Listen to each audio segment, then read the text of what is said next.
ದೇವರ ನಾಮಕ್ಕೆ ಸ್ತೋತ್ರವಾಗಲಿ. 2ನೇ ಸಮುವೇಲನು 18ನೇ ಅಧ್ಯಾಯ. ತರುವಾಯ ಅರಸನಾದ ದಾವೀದನು ತನ್ನ ಹತ್ತಿರ ಇದ್ದ ಸೈನಿಕರನ್ನು ಲೆಕ್ಕಿಸಿ ಅವರ ಮೇಲೆ ಸಹಸ್ರಾಧಿಪತಿಗಳನ್ನು ಶತಾಧಿಪತಿಗಳನ್ನು ನೇಮಿಸಿದನು. ಅವನು ಸೈನ್ಯವನ್ನು 3 ಪಾಲು ಮಾಡಿ 1 ಪಾಲನ್ನು ಯೋವಾಬನಿಗೂ ಇನ್ನೊಂದನ್ನು ಚೆರುಯಾಳ ಮಗನೂ ಯೋವಾಬನ ತಮ್ಮನೂ ಆದ ಅಭಿಷೈಗೂ ಮತ್ತೊಂದನ್ನು ಗಿತ್ತೀಯನಾದ ಇತ್ರೈಗೂ ಒಪ್ಪಿಸಿ, ನಾನು ನಿಮ್ಮ ಸಂಗಡ ಬರುತ್ತೇನೆ ಎಂದು ಹೇಳಿದನು. ಆಗ ಸೈನ್ಯದವರು ಅವನಿಗೆ, ನೀನು ಬರಬಾರದು, ನಾವು ಸೋತು ಓಡಿ ಹೋದರೆ ಶತ್ರುಗಳು ಲಕ್ಷಿಸುವುದಿಲ್ಲ. ನಮ್ಮಲ್ಲಿ 10 ಜನರು ಸತ್ತರೂ ಅದು ಅವರಿಗೆ ದೊಡ್ಡ ಲಾಭವಲ್ಲ. ನಮ್ಮಂತ 10,000 ಜನರ ಬೆಲೆ ನಿನ್ನೊಬ್ಬನಿಗೆ ಉಂಟು. ನೀನು ಊರಲ್ಲಿದ್ದುಕೊಂಡು ಅಲ್ಲಿಂದಲೇ ನಮಗೆ ಬೇಕಾದ ಸಹಾಯ ಮಾಡಬಹುದು ಅಂದನು. ಅರಸನು ಅವರಿಗೆ, ನಿಮಗೆ ಸರಿ ಕಂಡ ಹಾಗೆ ಮಾಡುತ್ತೇನೆ ಎಂದು ಹೇಳಿ ಊರು ಬಾಗಿಲಿನ ಒಂದು ಕಡೆಯಲ್ಲಿ ನಿಂತನು. ಸೈನಿಕರು 100 ಮಂದಿಯಾಗಿ 1000 ಮಂದಿಯಾಗಿಯೂ ಹೊರಟರು. ಅರಸನು ಯೋವಾಬ್, ಅಭಿಷೈ, ಇತ್ರೈ ಎಂಬವರಿಗೆ, ನನಗೋಸ್ಕರವಾಗಿ ಯವನಸ್ಥನಾದ ಅಬ್ಷಲೋಮನನ್ನು ಕರುಣಿಸಿರಿ ಎಂದು ಆಜ್ಞಾಪಿಸಿದನು. ದಾವೀದನು ಸೇನಾಪತಿಗೆ ಕೊಟ್ಟ ಈ ಅಪ್ಪಣೆಯು ಸೈನ್ಯದವರಿಗೆಲ್ಲ ಕೇಳಿಸಿತು. ಆನಂತರ ಸೈನಿಕರು ಇಸ್ರಾಯೇಲರಿಗೆ ವಿರೋಧವಾಗಿ ಹೊರಟು ಬೈಲಿಗೆ ಬಂದರು. ಎಫ್ರಾಯೀಮ್ ಕಾಡಿನಲ್ಲಿ ಯುದ್ಧವಾಯಿತು. ಇಸ್ರಾಯೇಲರು ದಾವೀದನ ಸೈನಿಕರಿಂದ ಪೂರ್ಣವಾಗಿ ಸೋಲಿಸಲ್ಪಟ್ಟರು. ಆ ದಿವಸ 20,000 ಜನರು ಹತರಾದರು. ಯುದ್ಧವು ಸುತ್ತಣ ಪ್ರದೇಶಗಳಲ್ಲಿ ಹಬ್ಬಿಕೊಂಡಿತ್ತು. ಆ ದಿವಸ ಕತ್ತಿಗಿಂತ ಕಾಡೇ ಹೆಚ್ಚಿನ ಸಂಹಾರಕ್ಕೆ ಕಾರಣವಾಯಿತು. ಅಬ್ಷಲೋಮನು ದಾವೀದನ ಸೇವಕರಿಗೆ ಸಿಕ್ಕಿದನು. ಹೇಗೆಂದರೆ, ಅವನು ಹತ್ತಿದ ಏಸರ ಕತ್ತೆಯು ಒಂದು ದೊಡ್ಡ ಎಲಮರದ ಕೆಳಗೆ ಹಾದು ಹೋಗುವಾಗ ಅವನ ತಲೆಯು ನಿಬಿಡವಾದ ಅದರ ಕೊಂಬೆಗಳಲ್ಲಿ ಸಿಕ್ಕಿಕೊಂಡಿತು. ಏಸರ ಕತ್ತೆಯು ಅವನ ಕೆಳಗಿನಿಂದ ಓಡಿ ಹೋಯಿತು. ಅವನು ಭೂಮಿಗೂ ಆಕಾಶಕ್ಕೂ ಮಧ್ಯದಲ್ಲಿ ನೇತಾಡುವವನಾದನು. ಇದನ್ನು ನೋಡಿದ ಒಬ್ಬ ಮನುಷ್ಯನು ಯೋವಾಬನಿಗೆ, ಅಗೋ, ಆ ಎಲಮರದಲ್ಲಿ ಅಬ್ಷಲೋಮನು ನೇತಾಡುತ್ತಿರುವುದನ್ನು ಕಂಡೆನು ಎಂದು ಹೇಳಲು, ಯೋವಾಬನು ಅವನಿಗೆ, ನೀನು ಕಂಡ ಕೂಡಲೇ ಯಾಕೆ ಅವನನ್ನು ಕಡಿದು ನೆಲಕ್ಕುರುಳಿಸಲಿಲ್ಲ? ಹಾಗೆ ಮಾಡಿದರೆ ನಾನು ನಿನಗೆ 10 ರೂಪಾಯಿಗಳನ್ನು ಒಂದು ನಡುಕಟ್ಟನ್ನು ಕೊಡುತ್ತಿದ್ದೆನು ಅಂದನು. ಅದಕ್ಕೆ ಆ ಮನುಷ್ಯನು, ನೀನು ನನ್ನ ಕೈಯಲ್ಲಿ 1000 ರೂಪಾಯಿಗಳನ್ನಿಟ್ಟರೂ ಅರಸನ ಮಗನಿಗೆ ವಿರೋಧವಾಗಿ ಕೈ ಎತ್ತೆನು. ಅರಸನು ನಮ್ಮೆಲ್ಲರಿಗೆ ಕೇಳಿಸುವಂತೆ ನಿನಗೂ ಅಭಿಷೈಗೂ ಇತ್ರೈಗೂ ಜಾಗರೂಕತೆಯಿಂದಿರ್ರಿ. ಯವನಸ್ಥನಾದ ಅಬ್ಷಲೋಮನನ್ನು ಯಾರು ಮುಟ್ಟಬಾರದು ಎಂದು ಆಜ್ಞಾಪಿಸಿದ್ದಾನಲ್ಲವೋ? ನಾನು ಅವನ ಪ್ರಾಣಕ್ಕೆ ಅಪಾಯವನ್ನುಂಟು ಮಾಡಿದರೆ ಅದು ಅರಸನಿಗೆ ಮೊರೆಯಾಗುವುದಿಲ್ಲ. ನೀನು ನನ್ನನ್ನು ಕೈಬಿಟ್ಟು ದೂರ ನಿಲ್ಲುವಿ ಎಂದು ಉತ್ತರ ಕೊಟ್ಟನು. ಆಗ ಯೋವಾಬನು, ಇಲ್ಲಿ ನಿಂತು ತಡ ಮಾಡುವುದೇಕೆ ಎಂದು ಹೇಳಿ ಕೂಡಲೇ ಕೈಯಲ್ಲಿ 3 ಈಟಿಗಳನ್ನು ತೆಗೆದುಕೊಂಡು ಹೋಗಿ ಅಬ್ಷಲೋಮನ ಎದೆಗೆ ತಿವಿದನು. ಅವನು ಇನ್ನೂ ಜೀವದಿಂದ ಮರದಲ್ಲಿ ನೇತಾಡುತ್ತಿರುವಾಗಲೇ ಯೋವಾಬನ ಆಯುಧಗಳನ್ನು ಹೊರುವ 10 ಮಂದಿ ಯವನಸ್ಥರು ಬಂದು ಅವನನ್ನು ಕೊಂದು ಹಾಕಿದರು. ಕೂಡಲೇ ಯೋವಾಬನು ತನ್ನ ಜನರನ್ನು ತಡೆಯುವುದಕ್ಕಾಗಿ ತುತ್ತೂರಿಯನ್ನು ಊದಿಸಲು ಸೈನ್ಯದವರೆಲ್ಲರೂ ಇಸ್ರಾಯೇಲರನ್ನು ಹಿಂದಟ್ಟುವುದನ್ನು ಬಿಟ್ಟು ಹಿಂದಿರುಗಿದರು. ಅವರು ಅಬ್ಷಲೋಮನ ಶವವನ್ನು ಆ ಕಾಡಿನಲ್ಲಿದ್ದ ಒಂದು ದೊಡ್ಡ ಗುಂಡಿಯೊಳಗೆ ಹಾಕಿ ಅದರ ಮೇಲೆ ಬಲು ದೊಡ್ಡ ಕಲ್ಲುಕುಪ್ಪೆಯನ್ನು ಮಾಡಿದರು. ಇಸ್ರಾಯೇಲರಾದರೋ ತಮ್ಮ ತಮ್ಮ ನಿವಾಸಗಳಿಗೆ ಓಡಿ ಹೋದರು. ಅಬ್ಷಲೋಮನು ಇನ್ನೂ ಜೀವದಿಂದಿದ್ದಾಗ ತನ್ನ ಹೆಸರನ್ನು ಉಳಿಸುವ ಮಗನಿಲ್ಲದರಿಂದ ಒಂದು ಕಲ್ಲಿನ ಕಂಬವನ್ನು ತರಿಸಿ ಅದನ್ನು ಅರಸನ ತಗ್ಗಿನಲ್ಲಿ ತನ್ನ ಜ್ಞಾಪಕಾರ್ಥವಾಗಿ ನಿಲ್ಲಿಸಿ ಅದಕ್ಕೆ ತನ್ನ ಹೆಸರನ್ನಿಟ್ಟನು. ಅದು ಇಂದಿನವರೆಗೂ ಅಬ್ಷಲೋಮನ ಜ್ಞಾಪಕ ಸ್ತಂಭವೆನ್ನಿಸಿಕೊಳ್ಳುತ್ತದೆ. ಯಾದೋಚನ ಮಗನಾದ ಅಹೀಮಾಚನು ಯೋವಾಬನಿಗೆ, ಅಪ್ಪಣೆಯಾಗಲಿ, ನಾನು ಅರಸನ ಬಳಿಗೆ ಓಡಿ ಹೋಗಿ ಯೆಹೋವನು ಅವನ ವೈರಿಗಳಿಗೆ ಮುಯ್ಯಿ ತೀರಿಸಿದ್ದಾನೆಂಬ ಶುಭವರ್ತಮಾನವನ್ನು ತಿಳಿಸುವೆನು ಅನ್ನಲು, ಯೋವಾಬನು ಅವನಿಗೆ, ಈ ಹೊತ್ತಿನ ಸುದ್ದಿಯನ್ನು ತೆಗೆದುಕೊಂಡು ಹೋಗತಕ್ಕವನು ನೀನಲ್ಲ. ಇನ್ನೊಂದು ಸಾರಿ ನಿನ್ನನ್ನು ಕಳುಹಿಸುತ್ತೇನೆ.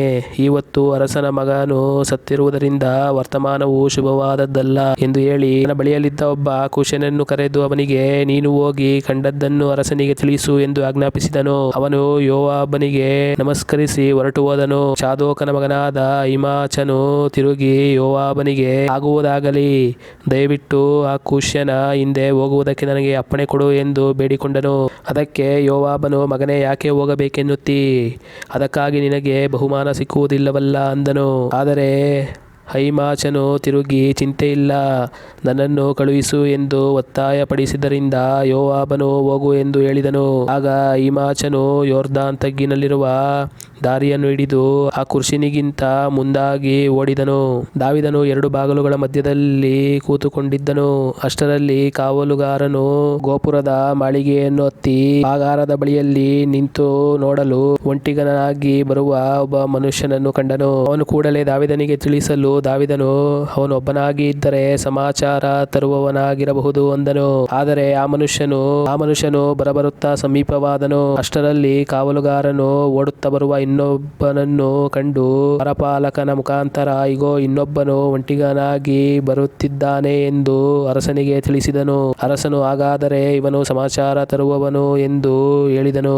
ಕಾವಲುಗಾರನು, ಮುಂದಾಗಿ ಬರುತ್ತಿದ್ದವನ ಓಟವು ಚಾದೋಕನ ಮಗನಾದ ಅಹಿಮಾಚನ ಓಟದ ಹಾಗೆ ಕಾಣುತ್ತದೆ ಎಂದನು. ಅದಕ್ಕೆ ಅರಸನು, ಅವನು ಒಳ್ಳೆಯವನು, ಶುಭವರ್ತಮಾನ ತರುವವನು ಅಂದನು.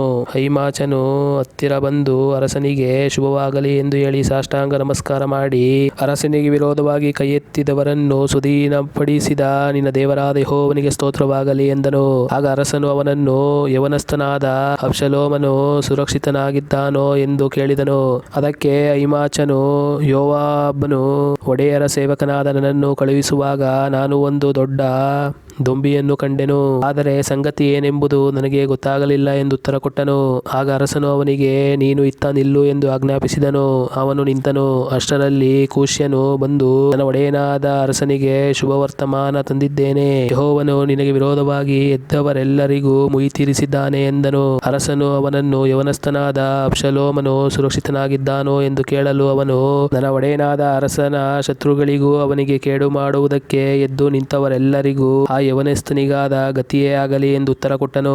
ಇದನ್ನು ಕೇಳಿ ಅರಸನು ಎದೆ ಒಡೆಯದವನಾಗಿ, ನನ್ನ ಮಗನೇ ಅಬ್ಷಾಲೋಮನೇ, ನನ್ನ ಮಗನಾದ ಅಬ್ಷಾಲೋಮನೇ, ನಿನಗೆ ಬದಲಾಗಿ ನಾನು ಸತ್ತಿದ್ದರೆ ಎಷ್ಟೋ ಒಳ್ಳೆಯದಾಗುತ್ತಿತ್ತು. ಅಬ್ಷಾಲೋಮನೇ, ನನ್ನ ಮಗನೇ ಎಂದು ಕೂಗಿ ಅಳುತ್ತಾ ಹೆಬ್ಬಾಗಿಲಿನ ಮೇಲಿರುವ ಕೋಣೆಗೆ ಹೋದನು. ದೇವರ ನಾಮಕ್ಕೆ ಸ್ತೋತ್ರವಾಗಲಿ. 2ನೇ ಸಮುವೇಲನು 19ನೇ ಅಧ್ಯಾಯ. ಅರಸನು ಅಬ್ಷಾಲೋಮನಿಗಾಗಿ ಅಳುತ್ತಾ ಗೋಳಾಡುತ್ತಾ ಇದ್ದಾನೆಂಬ ವರ್ತಮಾನವು ಯೋವಾಬನಿಗೆ ಮುಟ್ಟಿತು. ಅರಸನು ಮಗನಿಗೋಸ್ಕರ ಪ್ರಲಾಪಿಸುತ್ತಿದ್ದಾನೆಂಬುದು ಎಲ್ಲಾ ಜನರಿಗೆ ಗೊತ್ತಾದದರಿಂದ ಅವರ ಜಯಘೋಷವು ಗೋಳಾಟವಾಯಿತು. ಜನರು ಆ ದಿವಸ ಯುದ್ಧದಲ್ಲಿ ಸೋತು ಓಡಿ ಬಂದವರೋ ಎಂಬಂತೆ ನಾಚಿಕೆಯಿಂದ ಕಳ್ಳತನವಾಗಿ ಊರನ್ನು ಹೊಕ್ಕರು. ಅರಸನು ತನ್ನ ಮೊರೆಯನ್ನು ಮುಚ್ಚಿಕೊಂಡು, ನನ್ನ ಮಗನಾದ ಅಬ್ಷಾಲೋಮನೇ, ನನ್ನ ಮಗನೇ ಎಂದು ಬಹಳವಾಗಿ ಗೋಳಾಡಿದನು. ಯೋವಾಬನು ಅರಸನ ಬಳಿಗೆ ಹೋಗಿ ಅವನಿಗೆ, ನಿನ್ನನ್ನು, ನಿನ್ನ ಗಂಡು ಹೆಣ್ಣು ಮಕ್ಕಳನ್ನು, ಹೆಂಡತಿಯರನ್ನು, ಉಪಪತ್ನಿಯರನ್ನು ರಕ್ಷಿಸಿದಂತ ನಿನ್ನ ಸೇವಕರನ್ನು ಇವತ್ತು ಅಪಮಾನಪಡಿಸಿದ್ದಿ. ನೀನು ಶತ್ರುಗಳನ್ನು ಪ್ರೀತಿಸುವವನು, ಮಿತ್ರರನ್ನು ದ್ವೇಷಿಸುವವನು ಆಗಿದ್ದಿ. ನೀನು ನಿನ್ನ ಸೇನಾಪತಿಗಳನ್ನು, ಸೈನಿಕರನ್ನು ಲಕ್ಷಿಸುವವನಲ್ಲವೆಂದು ಈಗ ತೋರಿಸಿಕೊಟ್ಟಿ. ಇದರಿಂದ ಇವತ್ತು ನಾವೆಲ್ಲರೂ ಸತ್ತು ಅಬ್ಷಾಲೋಮನೊಬ್ಬನೇ ಉಳಿದಿದ್ದರೆ ನಿನಗೆ ಸಂತೋಷವಾಗುತ್ತಿತ್ತೆಂದು ತಿಳಿಯಬೇಕಷ್ಟೇ. ಈಗ ಎದ್ದು ಹೋಗಿ ನಿನ್ನ ಸೇವಕರನ್ನು ದಯಾಭಾವದಿಂದ ಮಾತಾಡಿಸು. ಯೆಹೋವನಾಣೆ, ನೀನು ಹೀಗೆ ಮಾಡದಿದ್ದರೆ ಸಾಯಂಕಾಲವಷ್ಟರಲ್ಲಿ ಎಲ್ಲರೂ ನಿನ್ನನ್ನು ಬಿಟ್ಟು ಹೋಗುವರು. ಯೌವನ ಕಾಲದಿಂದ ಈವರೆಗೆ ನಿನಗೆ ಬಂದ ಎಲ್ಲಾ ಕೇಡುಗಳಲ್ಲಿ ಇದೇ ಹೆಚ್ಚಿನದಾಗಿರುವುದು ಎಂದು ಹೇಳಿದನು. ಇಗೋ, ಅರಸನು ಬಂದು ಊರು ಬಾಗಿಲಲ್ಲಿ ಕೂತುಕೊಂಡಿದ್ದಾನೆಂಬ ಸುದ್ದಿಯು ಪ್ರಜೆಗಳಿಗೆ ಮುಟ್ಟಿದಾಗ ಅವರೆಲ್ಲರೂ ಅವನ ಮುಂದೆ ಕೂಡಿ ಬಂದರು. ಇಸ್ರಾಯೇಲರೆಲ್ಲರೂ ತಮ್ಮ ತಮ್ಮ ನಿವಾಸಗಳಿಗೆ ಓಡಿ ಹೋಗಿದ್ದರು. ಇಸ್ರಾಯೇಲ್ ಕುಲಗಳನ್ನೆಲ್ಲ ಜನರು ತಮ್ಮ ಒಳಗೆ ಜಗಳವಾಡಿ, ಅರಸನಾದ ದಾವೀದನು ನಮ್ಮನ್ನು ಫಿಲಿಷ್ಟಿಯರ ಕೈಗೆ, ಬೇರೆ ಎಲ್ಲ ವೈರಿಗಳ ಕೈಗೂ ಸಿಕ್ಕದಂತೆ ತಪ್ಪಿಸಿ ಕಾಪಾಡಿದನು. ಆದರೆ ಅವನು ಅಬ್ಷಾಲೋಮನ ದೆಸೆಯಿಂದ ದೇಶವನ್ನು ಬಿಟ್ಟು ಓಡಿ ಹೋಗಬೇಕಾಯಿತು. ನಾವು ಅಭಿಷೇಕಿಸಿದ ಅಬ್ಷಾಲೋಮನು ಯುದ್ಧದಲ್ಲಿ ಸತ್ತನು. ಹೀಗಿರುವಲ್ಲಿ ಅರಸನಾದ ದಾವೀದನನ್ನು ತಿರುಗಿ ಕರಕೊಂಡು ಬರಬಾರದೆ, ಸುಮ್ಮನೆ ಕೂತಿರುವುದೇಕೆ ಎಂದು ಮಾತಾಡಿಕೊಂಡರು. ಇಸ್ರಾಯೇಲರು ಈ ಪ್ರಕಾರ ಮಾತಾಡಿಕೊಂಡ ವರ್ತಮಾನವು ದಾವೀದನಿಗೆ ಮುಟ್ಟಲು ಅವನು ಯಾಜಕರಾದ ಚಾದೋಕ್, ಎಬ್ಯಾತರಿಗೆ, ನೀವು ನನ್ನ ಹೆಸರಿನಲ್ಲಿ ಯೆಹೂದ ಕುಲದ ಹಿರಿಯರಿಗೆ, ಅರಸನಾದ ನನ್ನನ್ನು ತಿರುಗಿ ಅರಮನೆಗೆ ಕರಕೊಂಡು ಹೋಗುವುದರಲ್ಲಿ ನೀವು ಹಿಂದುಳಿದಿರುವುದೇಕೆ? ನೀವು ನನ್ನ ರಕ್ತ ಸಂಬಂಧಿಗಳಾದ ಸಹೋದರರಾಗಿರುತ್ತೀರಲ್ಲ. ಆದದರಿಂದ ನನ್ನನ್ನು ಕರಕೊಂಡು ಹೋಗುವುದರಲ್ಲಿ ನೀವು ಹಿಂದುಳಿದಿರುವುದು ಒಳ್ಳೆಯದಲ್ಲ ಎಂಬುದಾಗಿ ಆಮಾಸನಿಗೆ, ನೀನು ನನ್ನ ರಕ್ತ ಸಂಬಂಧಿಯಾಗಿದ್ದಿ. ನಾನು ಯೋವಾಬನ ಬದಲಿಗೆ ನಿನ್ನನ್ನೇ ನಿತ್ಯ ಸೇನಾಪತಿಯನ್ನಾಗಿ ಮಾಡದಿದ್ದರೆ ಯೆಹೋವನು ನನಗೆ ಬೇಕಾದದ್ದನ್ನು ಮಾಡಲಿ ಎಂಬುದಾಗಿಯೂ ತಿಳಿಸಿರಿ ಎಂದು ಹೇಳಿ ಕಳುಹಿಸಿದನು. ಆಗ ಯೆಹೂದ್ಯರೆಲ್ಲರೂ ಏಕಮನಸ್ಸಿನಿಂದ ಅರಸನ ಕಡೆಗೆ ತಿರುಗಿಕೊಂಡು ಅವನಿಗೆ, ನೀನು ನಿನ್ನ ಎಲ್ಲಾ ಸೇವಕರು ತಿರುಗಿ ಬನ್ನಿರಿ ಎಂದು ಹೇಳಿ ಕಳುಹಿಸಿದರು. ಅರಸನು ಸ್ವದೇಶಕ್ಕೆ ಹೋಗಬೇಕೆಂದು ಹೊರಟು ಯೋರ್ದಾನಿಗೆ ಬಂದಾಗ ಯೆಹೂದ ಕುಲದವರು ಅವನನ್ನು ಎದುರುಗೊಳ್ಳುವುದಕ್ಕೂ ಯೋರ್ದಾನ್ ಹೊಳೆಯನ್ನು ದಾಟಿಸುವುದಕ್ಕೂ ಗಿಲ್ಗಾಲಿಗೆ ಬಂದರು. ಬೆನ್ಯಾಮೀನ್ ಕುಲದ ಗೇರನ ಮಗನೂ ಬಹುರೀಮಿನವನೂ ಆದ ಶಿಮ್ಮಿಯು ಅವಸರದಿಂದ ಬಂದು ಅರಸನಾದ ದಾವೀದನನ್ನು ಎದುರುಗೊಳ್ಳುವುದಕ್ಕೆ ಯೆಹೂದ ಕುಲದವರನ್ನು ಕೂಡಿಕೊಂಡನು. ಅವನ ಜೊತೆಯಲ್ಲಿ 1000 ಮಂದಿ ಬೆನ್ಯಾಮೀನರಿದ್ದರು.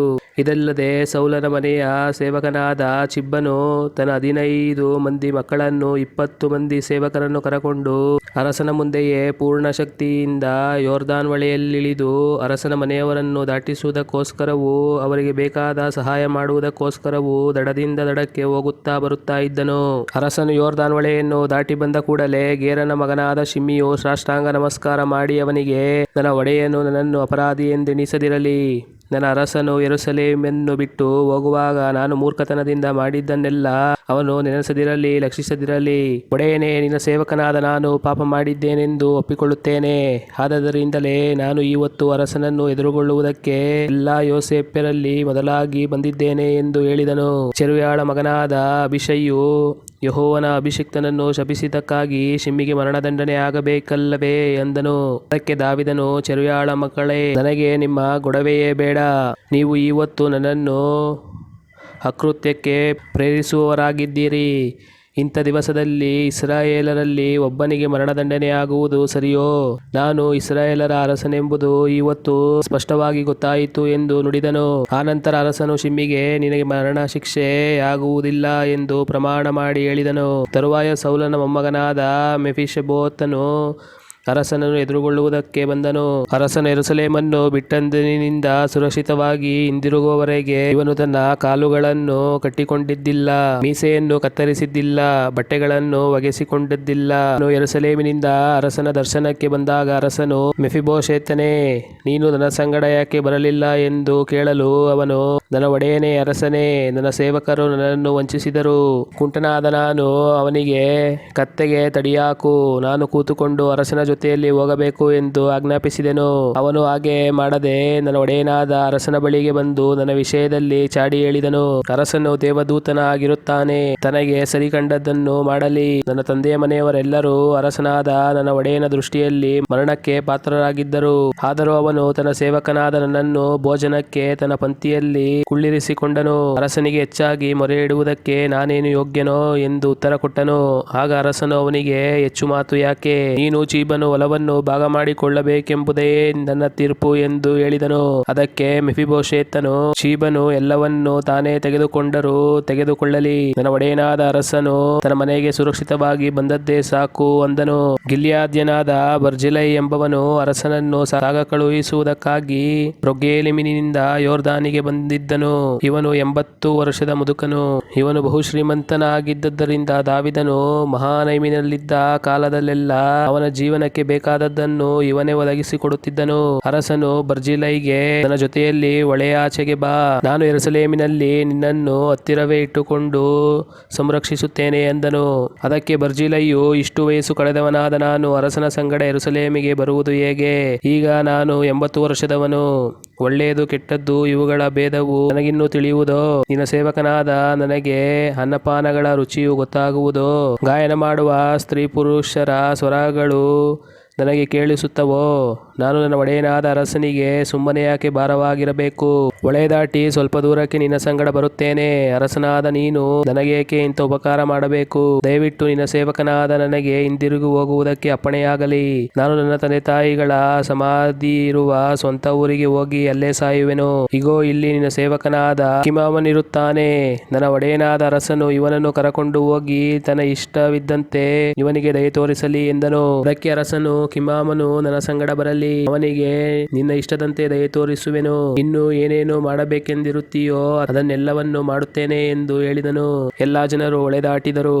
ಅರಸನು ಹೊಳೆ ದಾಟಿದ ಮೇಲೆ ಬರ್ಜಿಲೈಯನ್ನು ಮುದ್ದಿಟ್ಟು ಆಶೀರ್ವದಿಸಿದನು. ಆನಂತರ ಬರ್ಜಿಲೈಯು ತನ್ನ ಊರಿಗೆ ಹೋದನು. ಅರಸನು ಕಿಮ್ಹಾಮನೊಡನೆ ಗಿಲ್ಗಾಲಿಗೆ ತೆರಳಿದನು.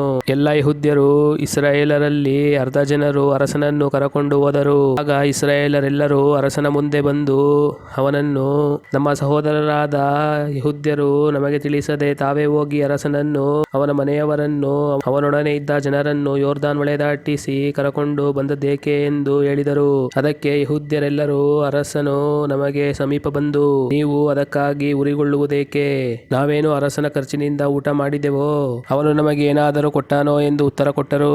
ಆಗ ಇಸ್ರಾಯೇಲರು ಯೆಹೂದ್ಯರಿಗೆ, ಅರಸನಲ್ಲಿ ನಮಗೆ 10 ಪಾಲು ಉಂಟಲ್ಲ, ದಾವೀದನ ವಿಷಯದಲ್ಲಿಯೂ ನಮಗೆ ಹೆಚ್ಚು ಹಕ್ಕು ಉಂಟು. ಹೀಗಿರುವುದರಿಂದ ನೀವು ನಮ್ಮನ್ನು ತಿರಸ್ಕರಿಸುವುದೇಕೆ? ನಮ್ಮ ಅರಸನನ್ನು ಕರಕೊಂಡು ಬರುವ ವಿಷಯದಲ್ಲಿ ಮೊದಲು ಮಾತಾಡಿದವರು ನಾವಲ್ಲವೋ ಅಂದರು. ಇಸ್ರಾಯೇಲರ ಮಾತುಗಳಿಗಿಂತ ಯೆಹೂದ್ಯರ ಮಾತುಗಳು ಕಠಿಣವಾಗಿದ್ದವು. ದೇವರ ನಾಮಕ್ಕೆ ಸ್ತೋತ್ರವಾಗಲಿ. 2ನೇ ಸಮುವೇಲನು 20ನೇ ಅಧ್ಯಾಯ. ಆಕಸ್ಮಿಕನಾಗಿ ಬೆನ್ಯಾಮೀನ್ ಕುಲದವನು ಬಿಕ್ರಿಯ ಮಗನೂ ಆದ ಶೆಬನೆಂಬ ಒಬ್ಬ ದುಷ್ಟ ಮನುಷ್ಯನು ಅಲ್ಲಿಗೆ ಹೇಗೋ ಬಂದಿದ್ದನು. ಅವನು ತುತ್ತೂರಿಯನ್ನು ಊದಿ, ಇಸ್ರಾಯೇಲರೇ, ದಾವೀದನಲ್ಲಿ ನಮಗೆ ಪಾಲಿಲ್ಲ, ಇಷೇನ ಮಗನಲ್ಲಿ ನಮಗೆ ಸ್ವಾಸ್ಥ್ಯವಿಲ್ಲ, ಪ್ರತಿಯೊಬ್ಬನು ನಮ್ಮ ನಮ್ಮ ನಿವಾಸಗಳಿಗೆ ಹೋಗೋಣ ಅಂದನು. ಆಗ ಇಸ್ರಾಯೇಲರೆಲ್ಲರೂ ದಾವೀದನನ್ನು ಬಿಟ್ಟು ಬಿಕ್ರಿಯ ಮಗನಾದ ಶೆಬನನ್ನು ಹಿಂಬಾಲಿಸಿದರು. ಆದರೆ ಯೆಹೂದ್ಯರು ತಮ್ಮ ಅರಸನನ್ನು ಅಂಟಿಕೊಂಡು ಯೊರ್ದಾನ್ ತಗ್ಗಿನಿಂದ ಯೆರೂಸಲೇಮಿನವರೆಗೂ ಅವನ ಜೊತೆಯಲ್ಲಿ ಹೋದರು. ಅರಸನಾದ ದಾವೀದನು ಯೆರೂಸಲೇಮಿಗೆ ಬಂದ ಮೇಲೆ ತಾನು ಮನೆ ಕಾಯುವುದಕ್ಕೋಸ್ಕರ ಇಟ್ಟಿದ್ದ ತನ್ನ 10 ಮಂದಿ ಉಪಪತ್ನಿಯರನ್ನು ಪ್ರತ್ಯೇಕವಾದ ಒಂದು ಮನೆಯಲ್ಲಿಟ್ಟು ಅವರಿಗೆ ಅನ್ನ ವಸ್ತ್ರ ಕೊಡುತ್ತಿದ್ದನು. ಆದರೆ ಅವರನ್ನು ತಿರುಗಿ ಕೂಡಲಿಲ್ಲ. ಅವರು ಜೀವದಿಂದಿರುವವರೆಗೂ ವಿಧವೆಯರಂತೆಯೂ ಕಾವಲಲ್ಲಿರಬೇಕಾಯಿತು. ಆನಂತರ ಅರಸನು ಆಮಾಸನಿಗೆ, ನೀನು 3 ದಿನಗಳೊಳಗಾಗಿ ಯೆಹೂದ್ಯರನ್ನು ಕೂಡಿಸಿಕೊಂಡು ಇಲ್ಲಿ ಸಿದ್ಧವಾಗಿರು ಎಂದು ಆಜ್ಞಾಪಿಸಿದನು. ಅವನು ಹೋಗಿ ಯೆಹೂದ್ಯರನ್ನು ಕೂಡಿಸಿದನು. ಆದರೆ ಅವನು ನೇಮಕವಾದ ಸಮಯಕ್ಕೆ ಬರದೆ ತಡಮಾಡಿದ್ದರಿಂದ ಅರಸನು ಅಬೀಷೈಗೆ, ಅಬ್ಷಲೋಮನಿಗಿಂತ ಬಿಕ್ರಿಯ ಮಗನಾದ ಶೆಬನು ನಮಗೆ ಹೆಚ್ಚಿನ ಕೇಡು ಮಾಡುವಂತಿದೆ. ಆದದರಿಂದ ನೀನು ನನ್ನ ಸ್ವಂತ ಆಳುಗಳನ್ನು ತೆಗೆದುಕೊಂಡು ಹೋಗಿ ಅವನನ್ನು ಹಿಂದಟ್ಟು, ಇಲ್ಲವಾದರೆ ಅವನು ನಮ್ಮ ಕಣ್ಣಿಗೆ ಮರೆಯಾಗಿ ಹೋಗಿ ಕೋಟೆ ಕೊತ್ತಲುಗಳುಳ್ಳ ಪಟ್ಟಣಗಳನ್ನು ಸೇರಿಕೊಂಡಾನು ಅಂದನು. ಆಗ ಅವನು ಯೋವಾಬನಿಗೆ, ಸೈನಿಕರನ್ನು, ಕೆರೇತ್ಯ ಪೆಲೇತ್ಯ ಎಂಬ ಕಾವಲು ದಂಡುಗಳನ್ನು, ಎಲ್ಲ ಶೂರರನ್ನು ಕರಕೊಂಡು ಬಿಕ್ರಿಯ ಮಗನಾದ ಶೆಬನನ್ನು ಹಿಂದಟ್ಟುವುದಕ್ಕೋಸ್ಕರ ಯೆರೂಸಲೇಮಿನಿಂದ ಹೊರಟನು. ಅವರು ಗಿಬಿಯೋನಿನಲ್ಲಿದ್ದ ದೊಡ್ಡ ಕಲ್ಲನ್ನು ಸಮೀಪಿಸಿದಾಗ ಆಮಾಸನು ಅವರ ಎದುರಿಗೆ ಬಂದನು. ಯುದ್ಧ ವಸ್ತ್ರಗಳನ್ನು ಧರಿಸಿಕೊಂಡಿದ್ದ ಯೋವಾಬನು ಅವನನ್ನು ವಂದಿಸುವುದಕ್ಕೆ ಹೋಗುತ್ತಿರುವಾಗ ಅವನ ಸೊಂಟಕ್ಕೆ ಕಟ್ಟಿದ್ದ ಕತ್ತಿಯು ಹೊರೆಯಿಂದ ಕೆಳಗೆ ಬಿದ್ದಿತ್ತು. ಅವನು ಆಮಾಸನನ್ನು, ಸಹೋದರನೇ, ಕ್ಷೇಮವೋ ಎಂದು ಹೇಳಿ ಮುದ್ದಿಡುವುದಕ್ಕೋಸ್ಕರವೋ ಎಂಬಂತೆ ಬಲಗೈಯಿಂದ ಅವನ ಗಡ್ಡವನ್ನು ಹಿಡಿದು ಕೈಯಲ್ಲಿದ್ದ ಕತ್ತಿಯನ್ನು ಗಮನಿಸದಿದ್ದ ಆಮಾಸನನ್ನು ಹೊಟ್ಟೆಯೊಳಗೆ ತಿವಿದನು. ಆದ್ದರಿಂದ ಅವನ ಕರುಳುಗಳೆಲ್ಲ ಹೊರಗೆ ಬಂದವು. 2ನೆಯ ಸಾರಿ ತಿವಿಯಲಿಲ್ಲ. ಅಷ್ಟಕ್ಕೆ ಅವನು ಸತ್ತನು. ಯೋವಾಬನು ಅವನ ತಮ್ಮನಾದ ಅಬೀಷೈಯು ಬಿಕ್ರಿಯ ಮಗನಾದ ಶೆಬನನ್ನು ಹಿಂದಟ್ಟುವುದಕ್ಕೋಸ್ಕರ ಮುಂದೆ ನಡೆದಾಗ ಯೋವಾಬನ ಆಳುಗಳಲ್ಲೊಬ್ಬನು ಆಮಾಸನ ಹತ್ತಿರ ನಿಂತು, ದಾವೀದ ಯೋವಾಬರ ಕಡೆಯವರು ಯೋವಾಬನನ್ನು ಹಿಂಬಾಲಿಸಲಿ ಎಂದು ಕೂಗಿದನು. ಮಾರ್ಗದ ಮಧ್ಯದಲ್ಲಿ ರಕ್ತದೊಳಗೆ ಹೊರಳಾಡುತ್ತಿದ್ದ ಆಮಾಸನನ್ನು ನೋಡುತ್ತಾ ಎಲ್ಲಾ ಜನರು ನಿಂತರು. ಬಂದವರೆಲ್ಲರೂ ಅಲ್ಲೇ ನಿಲ್ಲುವುದನ್ನು ಆ ಮನುಷ್ಯನು ಕಂಡು ಆಮಾಸನ ಶವವನ್ನು ದಾರಿಯಿಂದ ಎಳೆದು ಹೊಲದಲ್ಲಿ ಹಾಕಿ ಅದನ್ನು ಬಟ್ಟೆಯಿಂದ ಮುಚ್ಚಿದನು. ಶವವನ್ನು ಆಚೆ ಹಾಕಿದ ನಂತರ ಜನರೆಲ್ಲರೂ ಬಿಕ್ರಿಯ ಮಗನಾದ ಶೆಬನನ್ನು ಹಿಂದಟ್ಟುವುದಕ್ಕೋಸ್ಕರ ಯೋವಾಬನನ್ನು ಹಿಂಬಾಲಿಸಿದರು. ಶೆಬನು ಇಸ್ರಾಯೇಲ್ ಪ್ರಾಂತಗಳಲ್ಲಿ ಸಂಚರಿಸುತ್ತಾ ಅಬೇಲ್ಮೆತ್ಮಾಕ ಎಂಬಲ್ಲಿಗೆ ಬಂದರು. ಬೇರೆಯರೆಲ್ಲರೂ ಕೂಡಿಕೊಂಡು ಅವನೊಡನೆ ಆ ಊರನ್ನು ಸೇರಿದರು. ಯೋವಾಬನ ಕಡೆಯವರು ಅಬೇಲ್ಮೆತ್ಮಾಕ ಊರಿಗೆ ಮುತ್ತಿಗೆ ಹಾಕಿ ಅದಕ್ಕೆ ಎದುರಾಗಿ ಊರುಗೋಡೆಗೆ ತಗಲುವ ಒಂದು ಮಣ್ಣಿನ ದಿಬ್ಬವನ್ನು ಮಾಡಿ ಗೋಡೆಯನ್ನು ಕೆಡವಿಬಿಡುವುದಕ್ಕೆ ಪ್ರಯತ್ನಿಸಿದರು. ಆಗ ಆ ಊರಿನ ಬುದ್ಧಿವಂತೆಯಾದ ಒಬ್ಬ ಹೆಂಗಸು ಅವರಿಗೆ, ಕೇಳಿರಿ, ದಯವಿಟ್ಟು ಕೇಳಿರಿ, ಯೋವಾಬನು ಮಾತಾಡುವುದಕ್ಕೋಸ್ಕರ ನನ್ನ ಬಳಿಗೆ ಬರಬೇಕೆಂದು ಹೇಳಿರಿ ಎಂದು ಕೂಗಿದಳು. ಯೋವಾಬನು ಬರಲು ಆ ಸ್ತ್ರೀಯು, ನೀನು ಯೋವಾಬನೋ ಎಂದು ಅವನನ್ನು ಕೇಳಿದಳು. ಅವನು, ಹೌದು, ನಾನೇ ಎಂದು ಉತ್ತರ ಕೊಟ್ಟನು. ಆಕೆಯು, ನಿನ್ನ ದಾಸಿಯ ಮಾತನ್ನು ಕೇಳು ಅನ್ನಲು ಅವನು, ಕೇಳುತ್ತೇನೆ ಎಂದನು. ಆಗ ಆಕೆಯು, ಪೂರ್ವಕಾಲದಲ್ಲಿ ಜನರು ಅಬೇಲಿನವರ ಆಲೋಚನೆಯನ್ನು ಕೇಳೋಣ ಅಂದುಕೊಂಡು ಅವರ ಆಲೋಚನೆಯ ಮೇರೆಗೆ ತೀರ್ಮಾನ ಮಾಡಿಕೊಳ್ಳುತ್ತಿದ್ದರು. ನಮ್ಮ ಪಟ್ಟಣವು ಇಸ್ರಾಯೇಲರಲ್ಲಿ ಸಮಾಧಾನವುಳ್ಳದ್ದು, ರಾಜನಿಷ್ಠೆಯುಳ್ಳದ್ದು ಆಗಿದೆ. ನೀನು ಇಸ್ರಾಯೇಲರ ಪಟ್ಟಣಗಳಲ್ಲಿ ತಾಯಿ ಎಂದು ಹೆಸರುಗೊಂಡ ಈ ಪಟ್ಟಣವನ್ನು ಹಾಳು ಮಾಡಬೇಕೆಂದಿದ್ದಿ. ನೀನು ಯೆಹೋವನ ಸ್ವಾಸ್ಥ್ಯವನ್ನು ನುಂಗಿ ಬಿಡುವುದೇಕೆ ಎಂದಳು. ಅದಕ್ಕೆ ಯೋವಾಬನು, ನುಂಗಿ ಬಿಡುವುದಾಗಲಿ ಹಾಳು ಮಾಡುವುದಾಗಲಿ ನನಗೆ ದೂರವಾಗಿರಲಿ, ಅಂಥದ್ದು ಬೇಡವೇ ಬೇಡ. ಸಂಗತಿಯು ಹೀಗಿರುವುದಿಲ್ಲ. ಎಫ್ರಾಯೀಮ್ ಪರ್ವತ ಪ್ರದೇಶದ ಬಿಕ್ರಿಯ ಮಗನಾದ ಶೆಬನೆಂಬವನು ಅರಸನಾದ ದಾವೀದನಿಗೆ ವಿರೋಧವಾಗಿ ಕೈ ಎತ್ತಿದ್ದಾನೆ. ಅವನನ್ನೇ ಒಪ್ಪಿಸಿರಿ, ನಾನು ಊರನ್ನು ಬಿಟ್ಟು ಹೋಗುತ್ತೇನೆ ಎಂದು ಹೇಳಿದನು. ಅದಕ್ಕೆ ಸ್ತ್ರೀಯು, ನೋಡು, ಈಗಲೇ ಅವನ ತಲೆಯು ಗೋಡೆಯ ಕಂಡಿನಿಂದ ನಿನ್ನ ಕಡೆಗೆ ಒಗೆಯಲ್ಪಡುವುದು ಎಂದು ಉತ್ತರ ಕೊಟ್ಟು ತನ್ನ ಜನರ ಬಳಿಗೆ ಹೋಗಿ ಅವರಿಗೆ ವಿವೇಕದೊಡನೆ ಈ ಸಂಗತಿಯನ್ನು ತಿಳಿಸಿದಳು. ಅವರು ಬಿಕ್ರಿಯ ಮಗನಾದ ಶೆಬನ ತಲೆಯನ್ನು ಕಡಿದು ಯೋವಾಬನಿದ್ದಲ್ಲಿಗೆ ಬಿಸಾಡಿದರು. ಕೂಡಲೇ ಅವನು ತುತ್ತೂರಿಯನ್ನು ಊದಿಸಿದನು. ಜನರು ಆ ಪಟ್ಟಣವನ್ನು ಬಿಟ್ಟು ತಮ್ಮ ತಮ್ಮ ನಿವಾಸಗಳಿಗೆ ಹೋದರು. ಯೋವಾಬನು ಹಿಂತಿರುಗಿ ಯೆರೂಸಲೇಮಿನಲ್ಲಿದ್ದ ಅರಸನ ಬಳಿಗೆ ಬಂದನು. ಯೋವಾಬನು ಇಸ್ರಾಯೇಲರ ಮುಖ್ಯ ಸೇನಾಪತಿ. ಯೆಹೋಯಾದಾವನ ಮಗನಾದ ಬೆನಾಯನು ಕೆರೇತ್ಯ ಪೆಲೇತ್ಯ ಎಂಬ ಕಾವಲು ದಂಡುಗಳ ಅಧಿಪತಿ.